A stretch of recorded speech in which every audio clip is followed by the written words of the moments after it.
Yes, beta, welcome to physics class. In my last video, I have discussed fourth application of dimensional analysis, that is to convert one system of unit into other system of unit.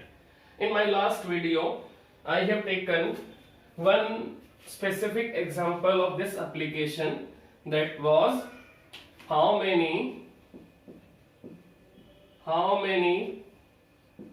dynes are in 1 Newton. It means हमें यहां पर SI system से CGS system में force को लेके जाना है. It means हमें एसआई सिस्टम से सीजीएस सिस्टम में जाना है.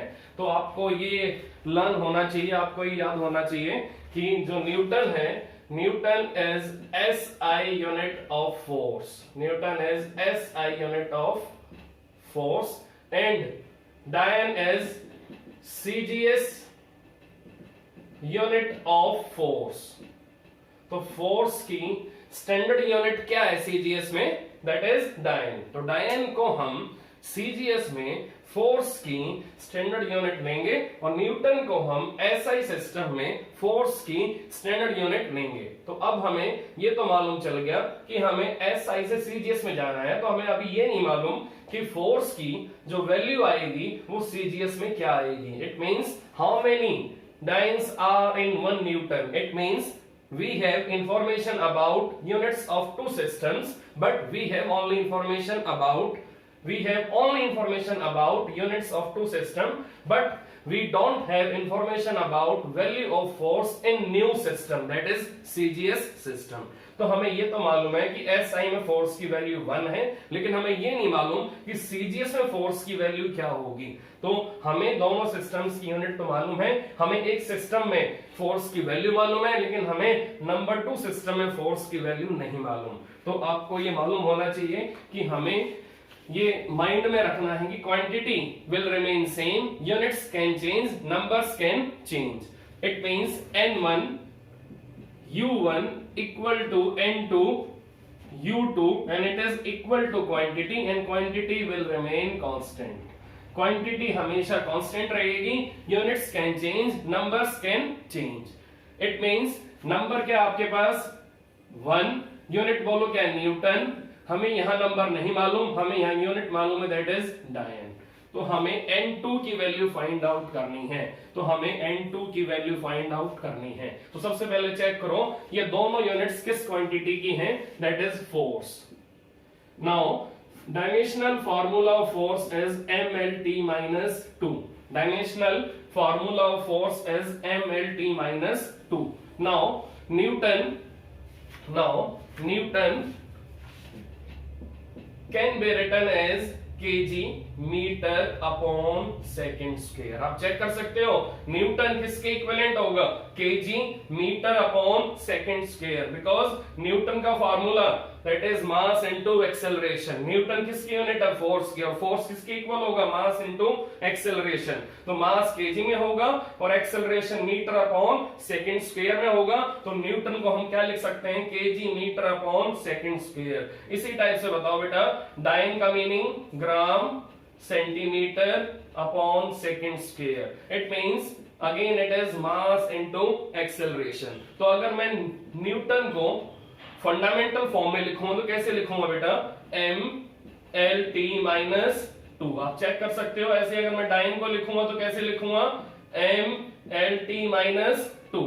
इसका मीनिंग इन दोनों यूनिट्स का डायमेंशनल फार्मूला सेम है. न्यूटन का और डायन का डायमेंशनल फार्मूला सेम है, लेकिन इन दोनों सिस्टम्स में मास की वैल्यू अलग अलग होगी. इसका meaning values can be different but units will remain.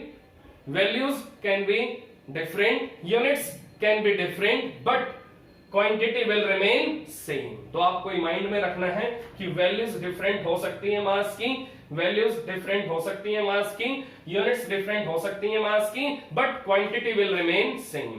तो अगर न्यूटन यहां पर mlt minus 2 है, तो ऐसे ही डायन यहां पर mlt minus 2 है. तो वैल्यूज डिफरेंट होने से हम मास को दोनों जगह अलग अलग फॉर्म में चेक करेंगे, यहां m1 लेंगे तो यहां m2 लेंगे, यहां L1, यहां L2, यहां T1 तो यहां T2। तो चेक करो दोबारा से, मैं ये कह रहा हूं कि न्यूटन किसके इक्विवेलेंट है, kg metre upon second square. ऐसे डाइन किसके इक्विवेलेंट है, gram centimetre upon second square. तो न्यूटन को अगर मैं लिखूंगा फंडामेंटल फॉर्म में तो क्या लिखूंगा, m l t minus 2।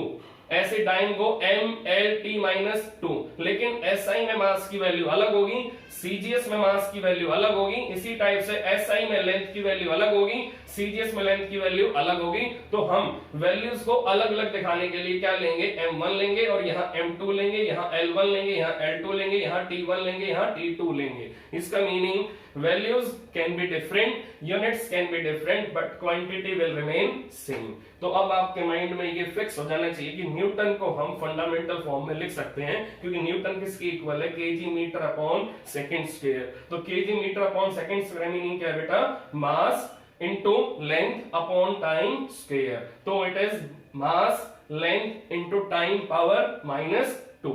Now we have taken n1 u1 equal to n2 u2। n1 की वैल्यू 1 है तो हम 1 ही लेंगे, 1। Now न्यूटन को हम कैसे लिखेंगे, that is m1 l1 t1 minus 2 equal to we have n2। Now u2 means डायन, और डायन किसके इक्वल है बेटा, m2 L2 T2 minus 2। So this is value of dian in form of fundamental quantities, that is M2 L2 T2 minus 2। Now 1 into M1 power 1 L1 power 1 T1 power minus 2 N2 M2 power 1 L2 power 1 T2 power minus 2। Now n2 हमें निकालना है, तो n2 की value क्या आएगी, 1 into m1 upon m2 power 1 L1 upon L2 power 1 T1 upon T2 power minus 2। तो हमें अब यहां पर n2 की वैल्यू फाइंड आउट करनी है। तो अब चेक करके बताओ बेटा, हमें SI सिस्टम से किस में जाना है, CGS सिस्टम में जाना है। नाउ इन SI सिस्टम मास को आप किस में करते हो मेजर, केजी में, लेंथ को किस में करते हो मेजर, मीटर में, और टाइम को किस में करते हो मेजर, सेकंड में। ऐसे ही CGS में बोलो, मास किस में होता है, ग्राम में, लेंथ किस में होती है, सेंटीमीटर में, टाइम किस में होता है, सेकंड में। तो हमें इन फंडामेंटल क्वांटिटीज की वैल्यू यहां पुट करनी है। तो अब यहां अगर वैल्यू पुट करेंगे तो ऊपर क्या आएगा, 1 केजी, नीचे 1 ग्राम आ जाएगा, ऐसे ही ऊपर 1 मीटर, नीचे 1 सेंटीमीटर आ जाएगा, यहाँ 1 सेकंड, नीचे 1 सेकंड आ जाएगा, पावर माइनस 2 आ जाएगी। नाउ हमें SI से CGS में जाना है, इट मींस हमें केजी से ग्राम में जाना है। तो हम केजी को चेंज करेंगे ग्राम में, that is 1000 gram upon 1 gram. Now 100 centimetre upon 1 centimetre, 1 second upon 1 second, power minus 2। 1 second से 1 सेकेंड कैंसिल, सेंटीमीटर से सेंटीमीटर कैंसिल, ग्राम से gram cancel. Now n2 is equal to 10 power 3 into 10 power 2। Now n2 is equal to 10 power 5। It means हम n2 की value find out कर चुके हैं। तो आप चेक करो ध्यान से कि हमें SI से CGS में जाना था। तो SI में मास बेटा किस में मेजर होता है, केजी में, लेंथ किस में मेजर होती है, मीटर में, टाइम किस में मेजर होता है, सेकंड में। अब CGS में चेक करो, मास किस में होता है, ग्राम में, लेंथ किस में होती है, सेंटीमीटर में, टाइम किस में होता है, सेकंड में। तो अब हमें ये दोनों साइड की वैल्यूज किस में पुट करनी है, n2 वाली इक्वेशन में पुट करनी है। तो m1 की वैल्यू क्या होगी, केजी, L1 की वैल्यू क्या होगी, मीटर, T1 की वैल्यू क्या होगी, सेकंड। ऐसे ही m2 की वैल्यू ग्राम, L2 की वैल्यू सेंटीमीटर और T2 की वैल्यू सेकंड में आ जाएगी। It means these fundamental quantities are having specific values in SI system and CGS system। तो ये इनकी एसआई सिस्टम है और सीजी सिस्टम में वैल्यूज हैं, तो ये हमने यहाँ पुट की हैं। तो इनकी मेजरिंग कैपेसिटी एसआई में क्या है, मास की केजी है, लेंथ की मीटर है और T1 आपका सेकंड में मेजर होगा। तो ये वैल्यू पुट करने के बाद हमें N2 की वैल्यू क्या मिल रही है बेटा, 10 पावर 5। इट मींस कितने डायन्स होंगे 1 न्यूटन में, that is 10 power 5। Now we can say that in 1 Newton we have 10 power 5 dynes. It means in 1 Newton, how many dynes are there? 10 raised to the power 5. इसका meaning 1 Newton is equal to 10 having power 5 dynes. इसका meaning हमें ये मिल चुका है कि अगर हम 1 Newton को सीजीएस में लेके जाएंगे तो वहां पर इसकी वैल्यू क्या हो जाएगी, 10 power 5. So values can change, units can change, but quantity will remain same. N1 U1 equal to N2 U2.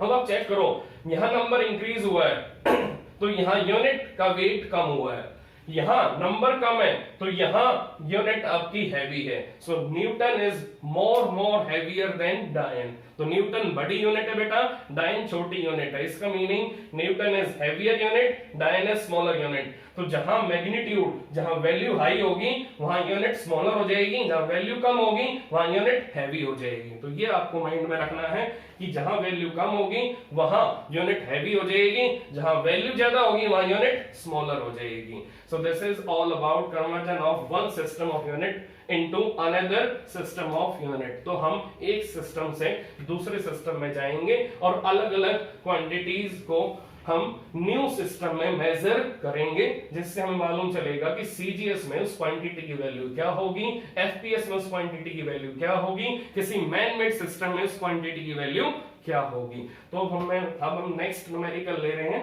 Next numerical भी इसी टाइप से करना है हमें। नेक्स्ट न्यूमेरिकल में हम चेक करेंगे अब कि प्रेशर को अगर हम एसआई सिस्टम से सीजीएस में लेके जाएंगे तो प्रेशर की वैल्यू क्या होगी। तो अगर हम प्रेशर को एसआई सिस्टम से सीजीएस सिस्टम में लेके जाएंगे तो प्रेशर की वैल्यू क्या होगी। तो अभी चेक कर लेते हैं कि प्रेशर की वैल्यू क्या आएगी। तो अभी चेक करते हैं कि प्रेशर की वैल्यू क्या आएगी। नाउ क्वेश्चन क्या है बेटा, find out value of 1 pascal in CGS system. हमें सीजीएस सिस्टम में 1 पास्कल की वैल्यू फाइंड आउट करनी है। तो सबसे पहले आपको मालूम होना चाहिए कि quantity will remain same. Quantity क्या आपके पास, 1 pascal. 1 pascal is equal to N1 U1 and it is equal to N2 U2 and it is constant. It is constant. Quantity will remain same. Now tell me dimensional formula of pressure ml minus 1 t minus 2, ml minus 1 t minus 2। तो ये dimensional formula है pressure का, ml minus 1 t minus 2। तो अब आपको ये मालूम है कि 1 पास्कल किसके इक्वल है, N1 U1 की इक्वल है और N1 U1 किसकी इक्वल है, N2 U2 की इक्वल है and quantity will remain constant, quantity will remain same. तो क्वांटिटी में कोई चेंज नहीं आएगा, तो क्वांटिटी सेम रहेगी। Now tell me value of N1, N1 1 है। Now tell me value of U1 that is pascal.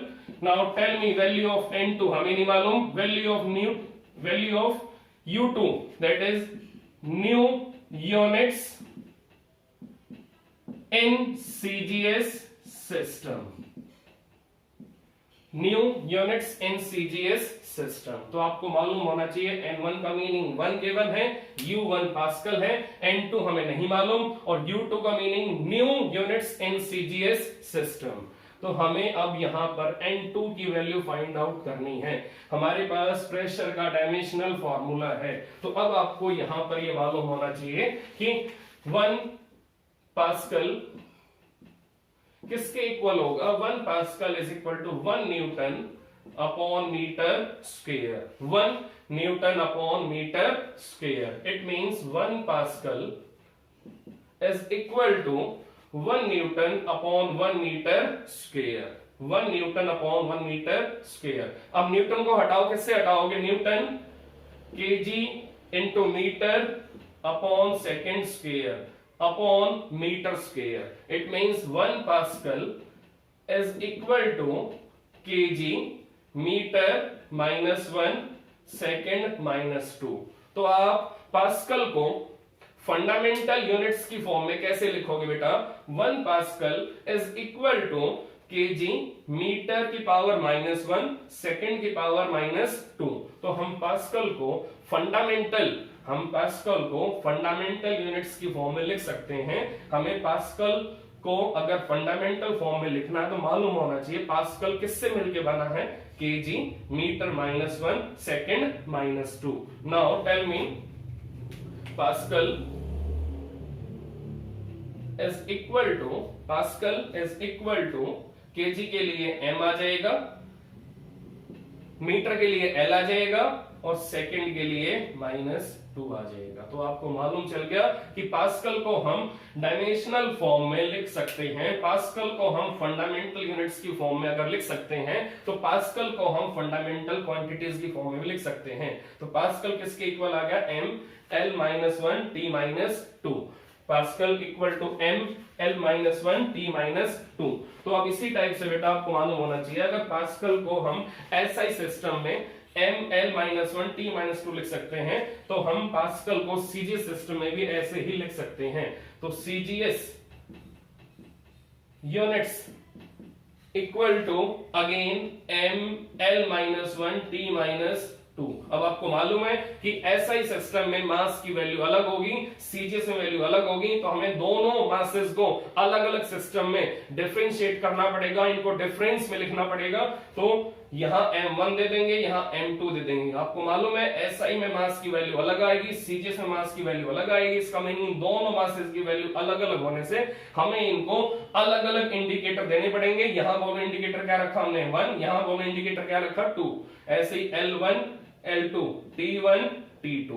Now we have information about N1, we have information about Pascal, we have information about U2, that is M2 L2 T2 minus 2। तो अब हमें N1 मालूम है, हमें U1 मालूम है, हमें U2 मालूम है, हमें क्या निकालना है? N2। तो अब पुट करेंगे हम ये सारी वैल्यूज। अब चेक करते हैं। N1 1 है, बोलो U1 that is M1 L1 t minus 1 T1 minus 2 equal to हमें U2 मालूम है, N2 नहीं मालूम, N2 हमें नहीं मालूम, हमें U2 मालूम है तो N2 रखेंगे। U2 बोलो क्या होगा? U2 means CGS unit, that is M2 L2 T2 minus 2, M2 L2 minus 1 T2 minus 2। अब हम यहां से N2 निकालेंगे। N2 की वैल्यू बोलो बेटा क्या होगी? N2 M1 अपॉन M2 दोनों की पावर 1 है। ऐसे ही L1 अपॉन L2 फ्रैक्शन की पावर क्या होगी? माइनस 1 होगी। ऐसे T1 अपॉन T2 फ्रैक्शन की पावर क्या होगी? माइनस 2 हो जाएगी। नाउ 1 इंटू M1 का मीनिंग बेटा mass in SI system. Now tell me in SI system mass किस में होगा आपका? केजी में होगा। लेंथ किस में होगी? मीटर में होगी। टाइम किस में होगा? सेकंड में होगा। ऐसे ही मास यहां पर किस में होगा? ग्राम में होगा। लेंथ किस में होगी? सेंटीमीटर में होगी। टाइम किस में होगा? सेकंड में होगा। तो ये आपको मालूम होना चाहिए कि SI सिस्टम में मास आपका केजी में मेजर होगा, लेंथ आपकी मीटर में होगी, टाइम सेकंड में होगा। CGS सिस्टम में मास ग्राम में होगा, लेंथ सेंटीमीटर में होगी, टाइम सेकंड में होगा। तो हम यहां वैल्यू पुट करेंगे मास M1 की, that is in kg, M2 in gram, power 1। Now 1 metre upon 1 centimetre power minus 1। Now 1 second upon 1 second power minus 2। Second से second cancel. Now next step is conversion of kg into gram.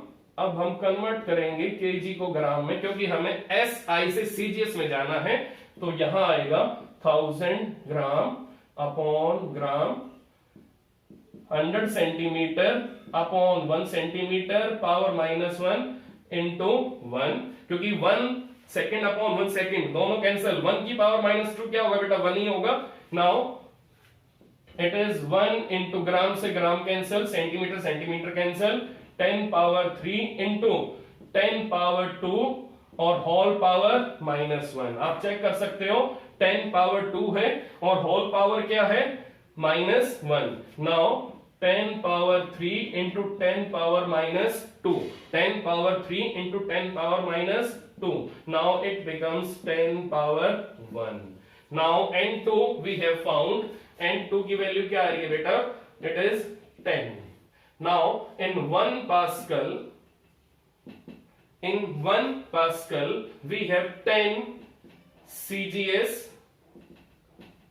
unit of pressure, we have 10 CGS unit of pressure। इसका meaning हमें मालूम चल गया कि 1 pascal आपका CGS system में कितनी वैल्यू कैरी करेगा, 10 वैल्यू कैरी करेगा। तो अब आपको ये माइंड में आइडिया लगाना है कि अगर हम एसआई से सीजीएस में जाएंगे तो हमें N2 फाइंड आउट करना है, और N2 के लिए हमें N1 मालूम होना चाहिए, हमें M1 मालूम होना चाहिए, हमें M2 मालूम होना चाहिए, हमें L1 मालूम होना चाहिए, हमें L2 मालूम होना चाहिए, हमें T1 मालूम होना चाहिए, हमें T2 मालूम होना चाहिए। इसका मीनिंग अगर हमें क्वांटिटी का डायमेंशनल फॉर्मूला मालूम है तो हम किसी भी सिस्टम में उस क्वांटिटी की वेटेज फाइंड आउट कर सकते हैं। तो आप मुझे बताओ 1 पास्कल की जो वेटेज आ रही है सीजीएस में क्या आ रही है, दैट इज 10। तो 1 पास्कल आपका सीजीएस में कौन सी वैल्यू कैरी करेगा, 10 वैल्यू कैरी करेगा। इसका meaning 1 pascal equal to 10 CGS unit of pressure. इसका मीनिंग 1 पास्कल आपका सीजीएस में किसके इक्वल होगा, 10 सीजीएस यूनिट के इक्वल होगा। It means 1 pascal equal to 10 CGS unit of pressure. तो इस टाइप से हम प्रेशर को एसआई सिस्टम से सीजीएस सिस्टम में मेजर कर सकते हैं। तो आपको इन दोनों न्यूमेरिकल्स को प्रॉपर वे से नोट करना है और इन दोनों न्यूमेरिकल्स के टाइप्स के एक्स्ट्रा न्यूमेरिकल करने हैं और इन्हीं मेथड्स पे आपको प्रैक्टिस करनी है। तो आपको इन दोनों न्यूमेरिकल्स को प्रॉपर वे से अंडरस्टैंड करना और इन्हीं टाइप्स के न्यूमेरिकल प्रैक्टिस के लिए आपको ट्राई करने हैं। तो this is all about application to convert one system of unit into other system of unit. तो नेक्स्ट लेक्चर में हम कुछ और न्यूमेरिकल करेंगे। हम एसआई सिस्टम से किसी मैन मेड सिस्टम में जाएंगे और चेक करेंगे वहां पर क्वांटिटी की वैल्यू क्या होगी। मैन मेड सिस्टम का मीनिंग क्या होता है बेटा, वो सिस्टम जो आपने अपनी कन्वीनियंस के बेस से बनाया है। जैसे अगर आपके पास एक ऐसा सिस्टम है जिसके अंदर फंडामेंटल यूनिट 10 kg है और 10 मीटर है और 60 सेकेंड है, तो that is man made system. It is man made system. तो ये सिस्टम आपका मैन मेड सिस्टम है। तो आपने अपनी कन्वीनियंस के बेस पे मास की फंडामेंटल फॉर्म क्या ली है, 10 kg। आपने लेंथ की फंडामेंटल फॉर्म क्या ली है, 10 मीटर। आपने टाइम की फंडामेंटल फॉर्म क्या ली है, 60 सेकेंड। तो इस सिस्टम के अंदर आपने मास को फंडामेंटल यूनिट क्या दी है, दैट इज 10 kg। लेंथ को फंडामेंटल यूनिट क्या दी है, 10 मीटर। और टाइम को फंडामेंटल यूनिट क्या दी है, 60 सेकेंड।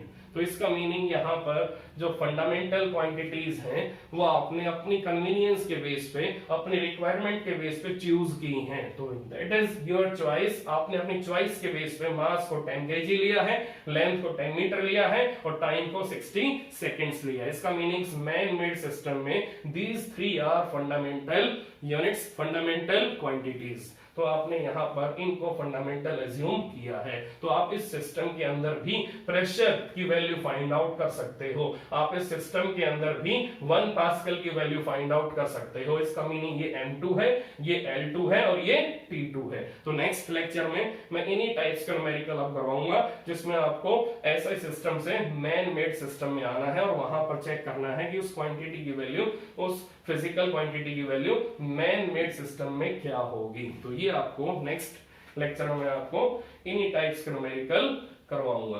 ठीक है, टिल देन आपको इन न्यूमेरिकल्स की प्रैक्टिस करनी है और एक्स्ट्रा न्यूमेरिकल आपको करने हैं ताकि आपको इन न्यूमेरिकल्स में कोई डाउट ना हो। ओके